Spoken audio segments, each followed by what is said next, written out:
Por acaso, você sofre da síndrome do intestino irritável? É uma doença que causa desconforto abdominal, gases, inchaço na barriga, diarreia ou constipação. O Hoje em Dia vai mostrar agora que esse problema pode ser amenizado com uma dieta pobre em alimentos que causam fermentação. Saiba que dieta é essa agora na reportagem da Elaine Cortez. Vamos ver se você acerta essa pergunta. Na sua opinião, qual é o órgão mais importante do corpo? Eu acredito que o rim. Sério, coração. Pele. A disputa é tão grande quanto a dúvida, mas por incrível que pareça, é o nosso intestino. Nele está a microbiota. Já ouviu falar? Nunca vi falar. Hoje a gente considera a microbiota, especificamente a microbiota intestinal, como se fosse um órgão extra que nós temos dentro da gente. A microbiota produz ou facilita a absorção de vitaminas e sais minerais, fermenta as fibras que nós não conseguimos digerir e assim gera os ácidos graxos, que são fontes de energia e coordenação da função intestinal e do resto do organismo. Coordena nossa resposta imunológica, nos protege das bactérias ruins e impede que elas proliferem. E age até como uma farmácia natural. Faz remédios absolutamente orgânicos. Por exemplo, você pode ter bactéria que produz insulina, bactéria que produz colicistoquinina, que produz serotonina. Aliás, o que vai para a microbiota são as moléculas não digeridas dos alimentos. No intestino existem vários scanners pequenininhos que fazem a leitura do que ingerimos. Um nervo leva a mensagem ao cérebro, que manda uma resposta alterando o nosso metabolismo. Ou seja, o intestino faz o cérebro funcionar ao nosso favor. E você modificando a tua microbiota, você pode modificar o teu metabolismo do colesterol, da glicose, expor você a mais ou menos alergia, doenças autoimunes, doenças metabólicas. 93% da serotonina, hormônio neurotransmissor da felicidade, são produzidas pelo intestino e não pelo cérebro. Lascou, vou começar a comer agora. Vou ficar mais feliz, né? E é aí que está a questão. O que nós comemos pode modificar completamente a microbiota e, por consequência, todas as funções do corpo. Provocar doenças crônicas, como a síndrome do intestino irritável. 1 em cada 20 pessoas tem, e muitas vezes nem sabe. Uma dor do lado, uma dor insuportável, inchaço, gases, já chegou a dar enjoo. Alteração do intestino para diarreia ou constipação. Se você tiver dor abdominal, essa dor abdominal se iniciou há mais de 6 meses, está presente e ativa há 3, ela acontece no mínimo uma vez por semana, e essa dor abdominal é acompanhada de dois dos 3 dos seguintes fatores, que são melhora ou piora da dor com ato evacuatório, alteração da forma das fezes para mais ou para menos, ou seja, mais diarreia, ou fezes moles ou fezes duras, e alteração do ritmo intestinal para mais ou para menos, você tem intestino irritável. E o tratamento? 70% dos pacientes melhoram com alguma abordagem dietética. Foi aí que surgiu uma dieta que está dando o que falar, a Low FODMAPs. São alimentos com alto poder fermentativo. F é de fermentable, O de óligo, D de di, M de monossacárides e P de poliols. São açúcares que não são digeridos ou não são absorvidos. E eu não sendo digeridos, não sendo absorvidos, eles viram um alimento, vamos dizer assim, para as bactérias do intestino. Não se sabe ao certo o quanto a dieta é decisiva para o fim do mal-estar. Mas de todas as dietas pré-fabricadas, vamos dizer assim, a dieta FODMAPs é a mais utilizada. O fato é que pessoas com ou sem a síndrome aderiram e perceberam diferença. A atriz e apresentadora Fernanda Paes Leme foi diagnosticada com a síndrome do intestino irritável e tornou-se adepta da Low FODMAPs.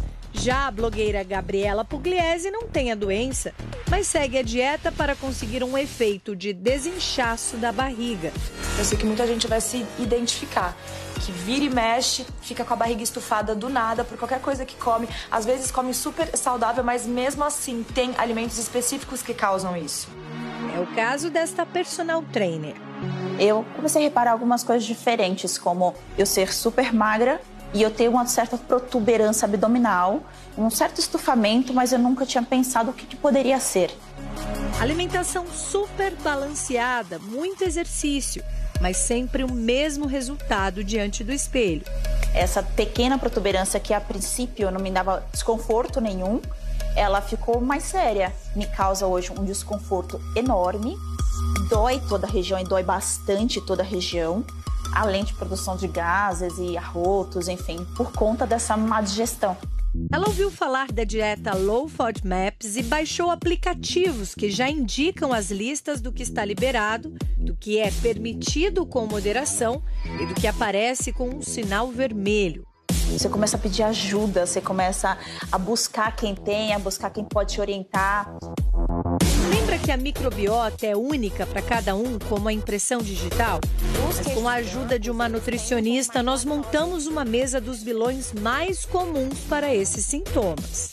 A gente tem uma ideia de que se comer fruta, verdura, legumes, alimentos saudáveis, aqueles que não são processados nem industrializados, está tudo bem porque é saudável, só pode fazer bem. Não é bem assim, né? Não é bem assim, não. Muitas vezes isso está bem relacionado com algum sintoma, com alguma dificuldade para a digestão desses alimentos. Isso porque tanto a melancia quanto o alho ou todos esses outros alimentos têm em comum que eles são fermentáveis pelas nossas bactérias colônicas, que ficam no cólon intestinal. Os pacientes até ficam incrédulos e pasmos, digamos assim, porque, mas como é que pode? Eu vou tirar cebola, vou tirar alho. Então, a alternativa seria lançar mão de ervas naturais mesmo. Às vezes um manjericão, um alecrim, uma salsinha, pôr um pouquinho de pimenta, ou então o próprio sal mesmo.